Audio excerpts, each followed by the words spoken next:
Ya, kita sekarang masuk kepada halaman 79 ya, tas keempat atau tugas yang keempat. Apa saja tugasnya itu? Nah, ini dia, menyampaikan ulang kejadiannya ya. Jadi kalian di tas ketiga sudah membuat sebuah news report. Nah, kalian menyampaikan ulang. Bagaimana caranya? Nah, ini dia. Pelajari catatan di tas ketiga. Nah, tas ketiga ini catatannya kamu pelajari lagi. Kemudian bayangkan diri kamu itu sebagai pembaca berita di sebuah radio atau televisi. Nah, sampaikan ulang atau sampaikan berita tersebut di depan kelas. Jadi bayangkan diri kalian itu sebagai seorang penyiar radio atau pembawa berita di televisi. Nah, bagaimana membawakannya? Tentu ada semacam sapaan. Selamat sore Indonesia, ya, Jakarta. Ini hari yang cerah, tanggal 25 Mei tahun 2016. Di sini Agnes melayani kamu dengan berita-berita yang terbaru. Nah, ini dia. Nah, lantas kamu sampaikan berita-beritanya yang di sini berita ini, ya. Kamu praktekkan. Sebaiknya kalian tulis dulu. Mungkin bisa kalian tulis dulu beritanya. Selesaikan dulu tas ketiga ini. Caranya tas ketiga ini harus kalian selesaikan. Nah, hasil dari tas ketiga inilah yang kamu bacakan di depan kelas dengan penambahan sapaan-sapaan yang biasa kamu lihat di televisi atau berita. Kita lanjut, ini ada refleksi, bagian terakhir dari bab ini kita melakukan refleksi.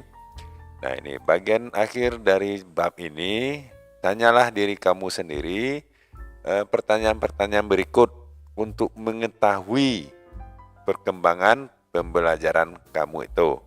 Nah, ini dia di halaman 79 lanjut ke 80. Apa saja yang pertanyaan yang perlu kamu jawab? Ini dia. Apakah kamu tahu bagaimana membuat sebuah item berita? Nah, jawablah pertanyaan-pertanyaan berikut untuk memeriksa apakah kamu mengerti bagaimana membuat sebuah berita, item berita. Yang pertama adalah apakah kamu sudah menggunakan headline atau judul yang mudah diingat, ya, atau menarik dan mudah diingat dan menarik. Nah, kalau sudah, artinya sudah bagus itu ya untuk poin yang pertama ini. Yang kedua, apakah kamu sudah membuat paragraf utama yang menyimpulkan kejadian-kejadian penting? Maksud kejadian pentingnya itu adalah kejadian di berita yang kita sampaikan tersebut. Jika sudah, itu sudah bagus. Kalau belum, kamu harus mempelajari lagi. Nomor 3, apakah kamu sudah menjelaskan kesimpulan dari kesimpulan yang ada di lead paragraf, maksudnya ya, kesimpulan itu ke informasi-informasi yang lebih detail, ya. Jadi kalau kamu sudah menjelaskan sudah bisa menjelaskan dari lead paragraf ini, kamu jelaskan di paragraf keduanya, nah itu sudah bagus. Bagian keempat, apa kamu sudah menyediakan direct speech, ya, ucapan langsung, artinya kutipan langsung, ucapan yang disampaikan oleh si pelaku dalam berita tersebut. Nah, kalau sudah membuat direct speech ini seperti di tas ketiga ini, ya di sini kan ada catatannya. Kita nomor 4 ini kita ambil sebagai direct speech-nya kemarin. Nah, bagi kalian yang belum menonton videonya di halaman 78, kalian bisa buka di playlist channel ini ya. Kelas 12 sudah selesai saya terjemahkan dan saya jawab. Nah, kalau sudah dibuat direct speech-nya itu sudah bagus, sudah ada kamu buat direct speech-nya sudah bagus.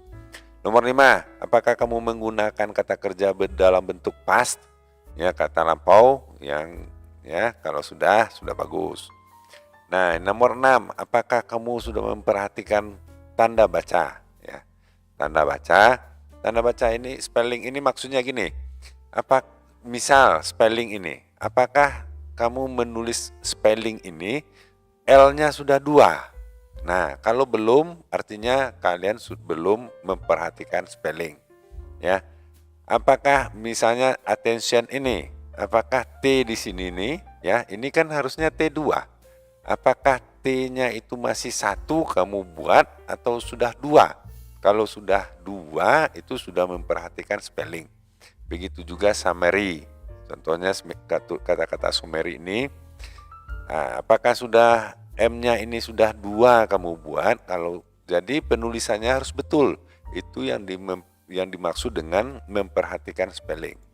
Kalau yang ini tanda baca, ya. Tanda baca, koma, titik koma 2, ya. Dan tanda seru, tanda tanya, dan segala macamnya. Apakah sudah benar pemakaian tanda baca tersebut? Kemudian kata huruf besar, huruf kecil, capitalization. Apakah setelah tanda titik sudah kamu buat huruf besar, ya? Huruf pertama setelah tanda titik kan harus huruf besar.